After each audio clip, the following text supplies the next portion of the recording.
আল্লাহ, আল্লাহ আমার মার কবরটারে তুমি জান্নাতের টুকরা বানায় দাও আল্লাহ। আল্লাহ, আল্লাহ আমার মারে তুমি সুখে রাখো আল্লাহ, শান্তিতে রাখো।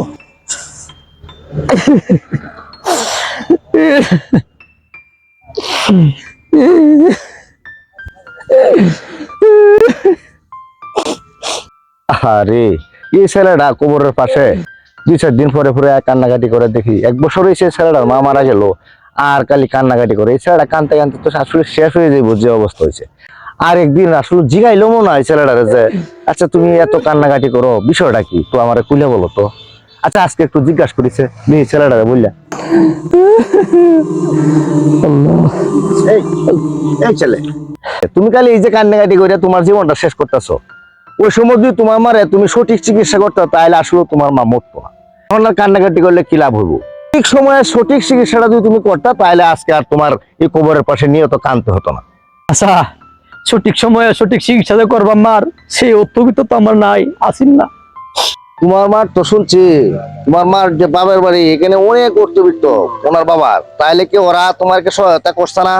চাচা মামুর ভাইয়ের কথা কই না যে, এই কথা কয়া আর মন আমাদের দুঃখটা বাসেন না যে, যে সহযোগিতা মামুর ভাইরা করছে যদি আমনে শুনো আমনে চোখ দিয়ে হানি করবো মনে দুঃখটা যখন বাসাইছন, তাহলে আমি কই মামুর ভাইরা যে কি সহযোগিতা করছি।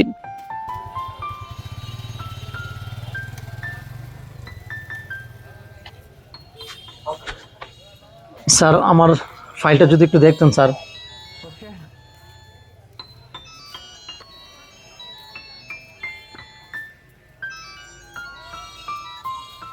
হ্যালো। আসসালামু আলাইকুম স্যার। ওয়ালাইকুম সালাম। 551 নম্বর রুমে রোগী তাকে দেখে যাবেন স্যার। ও আচ্ছা ঠিক আছে, আমি এটা দেখতেছি। দ্রুত আসতে কি প্রবলেম হবে স্যার? না, কোনো প্রবলেম নেই, ঠিক আছে আমি সলভ করে দিচ্ছি। ওকে স্যার, আসসালামু আলাইকুম। ওয়ালাইকুম।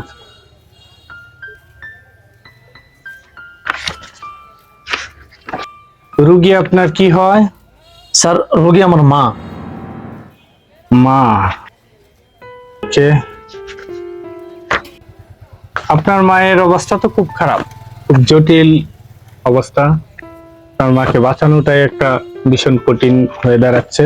যদি আপনি ইমার্জেন্সি একটা অপারেশন করতে পারেন তাহলে আপনার মাকে হয়তো চেষ্টা করে দেখা যায় বাঁচানো যায় কিনা। তো আপনাকে 72 ঘন্টার ভিতরেই অপারেশন করতে হবে, একটা খুব জটিল সেন্সিটিভ অপারেশন। যদি করতে পারেন তাহলে চেষ্টা করে দেখতে পারি। স্যার অপারেশনে কত টাকা খরচ হবে? অপারেশনটা তো একটা মেজর অপারেশন, টাকার পরিমাণটা 5 লক্ষ টাকার। খুব ইমার্জেন্সি অপারেশন করতে হবে। যদি পারেন 24 ঘন্টার ভিতরে ক্যাশে জমা দিয়ে দিবেন, আমি বাকিটা চেষ্টা করে দেখছি কি করা যায়। ওকে।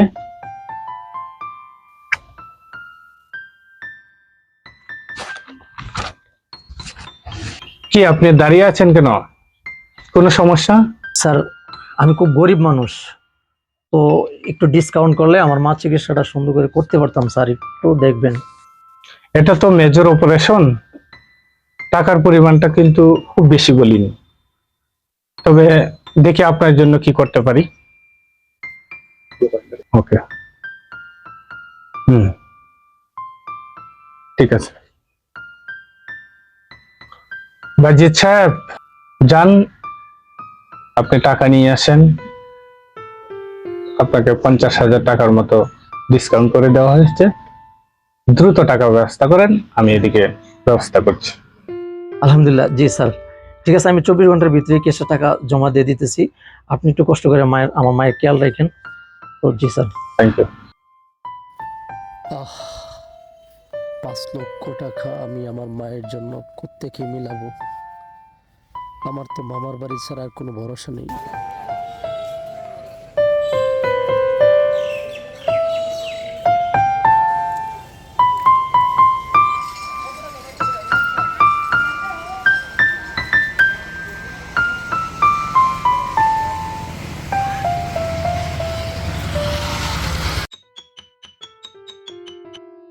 হ্যালো, আসসালামু আলাইকুম মামা।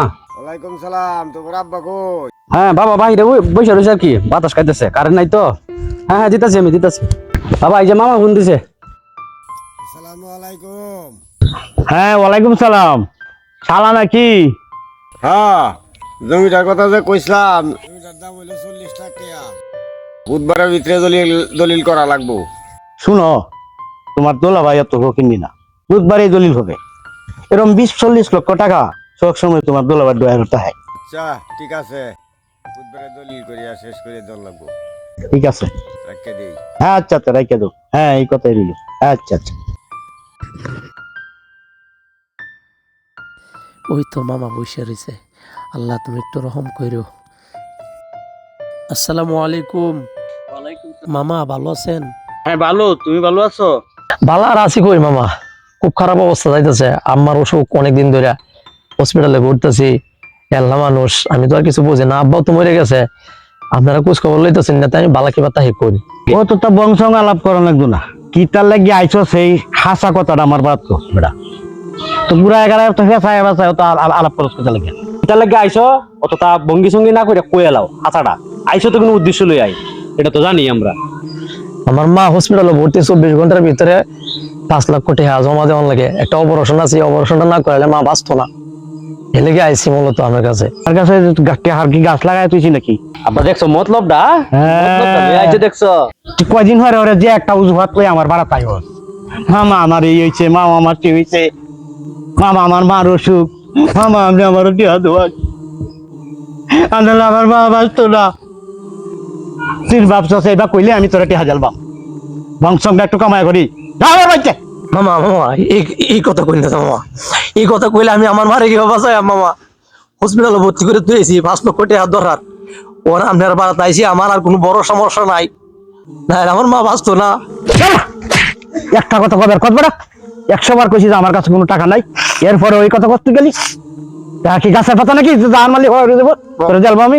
না না না, আমার কাছে কোনো টাকা নাই, এসব আমার বাদ কাটতো না। আমার মা বাঁচতো না মামা, যদি আমার তোর মা বাঁচতো না এটা তো আমার কিছু দেখার বেহার নাই। তোর মা বাঁচবো না বাঁচতো না, কার মা মরে যাবো না বাঁচবো, এটা আমি কি করবো? আমার কিছু করে না, তুই যা। আমি আমার মার হলে বিপদে হচ্ছি, আপনার তো আপন বই আমার এবার তারা দিলাই। ভূ দিছি জীবনে, তোর বাহেরে দিছি, তোর মারে দিছি, তোর বোনেরে দিছি, দেওয়ার আর কোনো বাহিত হইছি না। যেমন এরারা দিতে দিতে তো আমরা হয়ে রয়ে যেতেছি। তুই যাইবি এনতে না বাড়ি ফালতাম। মামা আপনি যখন 5 লক্ষ টাকা দিতেন না, তা আমার মার সম্পত্তি আছে তো, নানা তো হয়ে গেছে যে আমার মার সম্পত্তি দেওয়া হয় না, ওর যেটা হয় এটা দেওয়া হয়। আমি আমার মা চিকিৎসাটা করাই। হারাম কইছে কি রে ওয়ারি, ইয়ে তো গভীরে তুই কি গেছিস গা? এই বুদ্ধি করে খেলা দিছে এ হারাম মানে কি? লাড়িটা তো ভাই রে ওয়ারিশ নিতে হইছে। চিন্তা করছো ঘটনাটা? আমার বাইতে বাইরে রে রে ওয়ারিশ চা রে ওয়ারিশ। আটটি বাঙ্গেল মধ্যে দিবে আরে আরে বাবা ওয়ারিশ ওয়ারিশ ও রে আমার মা আছে।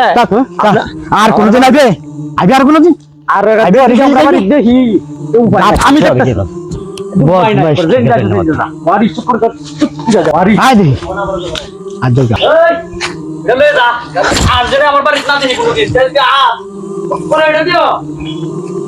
আয়ো মারে তাইলে আর বাঁচাইতাম না, আমি এটা করতে মিলাম। আমার মামু বার করে দিছে আমার এভাবে, ওয়ারিশটাও দিল না। আচ্ছা সর্বনাশ, এখন বুঝতে পারলাম বিষয়টা। আসলে তোমার ভিতরে যে কষ্টটা, আসলে তুমি কিভাবে এটা ধৈর্য ধরছো। এমন ঘটনা আমার এই প্রিয় মাতৃভূমিতে অহরহ ঘটে যাচ্ছে প্রতিদিন। বোনকে তার সম্পত্তি থেকে জোরপূর্বক বঞ্চিত করছে ভাই নামক কিছু জলদস্যু, যেটা স্পষ্ট হারাম।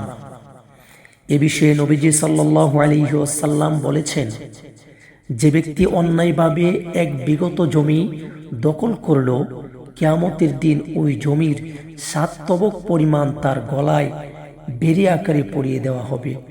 নাউজুবিল্লাহ, এমন গর্হিত কাজ থেকে আল্লাহ তাআলা আমাদেরকে হেফাজত করুন। আমিন।